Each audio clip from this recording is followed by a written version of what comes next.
Donc vous avez téléchargé le document en utilisant cette URL-là que vous avez tapé dans un navigateur. Ça a téléchargé, vous êtes sur un PC, vous avez dû faire clic droit, 7-zip, extraire ici.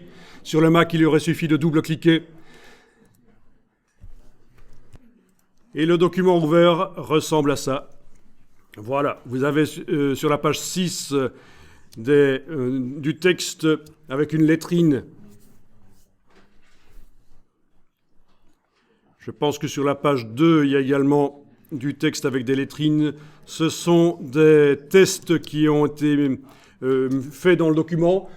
On peut considérer que c'est un document qui est en train d'être mis au point. Une fois que les différents styles et automatismes auront été mis au point dans le document, on pourra au départ de tout ça oublier toutes les pages du document qui sont là et en recommencer un nouveau avec des images placées différemment, du texte différemment, mais on utilisera tous les styles et les automatismes qu'on aura mis en place. C'est ça l'idée derrière ça.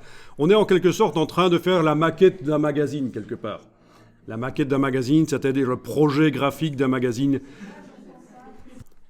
Alors, vous zoomez sur le premier paragraphe de la page de gauche.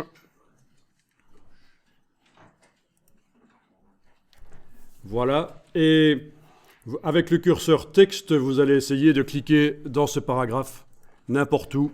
Vous devez avoir le curseur qui clignote.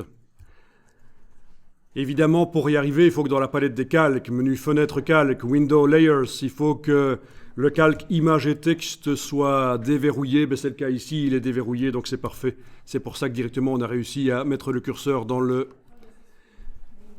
paragraphe. Alors, en affichage normal, donc touche W sur le clavier si vous voulez passer rapidement, mais non, pas quand on est dans un texte idiot. Il faut être avec la flèche noire. Touche W, on peut rapidement passer d'un affichage à l'autre, aperçu ou normal. Mais bien sûr, si vous avez le curseur texte quelque part dans le texte, en appuyant la touche W, ça fait des W, c'est foireux. Logique, hein? Mais sinon, palette des outils en 2 colonnes. Vous avez l'icône de gauche en bas, bien sûr, pour afficher en normal. Et qu'est-ce qu'on voit ? On voit des balises de fin de paragraphe. Voilà, ça indique une fin de paragraphe.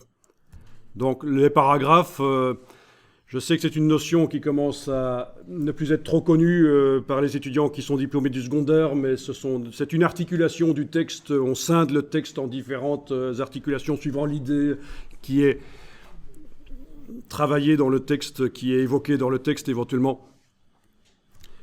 Bien, je vous rappelle aussi que quand vous avez un curseur texte ici dans le bloc, vous ne pouvez pas non plus utiliser la barre d'espacement pour rappeler la main de la palette des outils pour bouger les choses sur la page. Vous êtes obligé d'utiliser la touche Alt.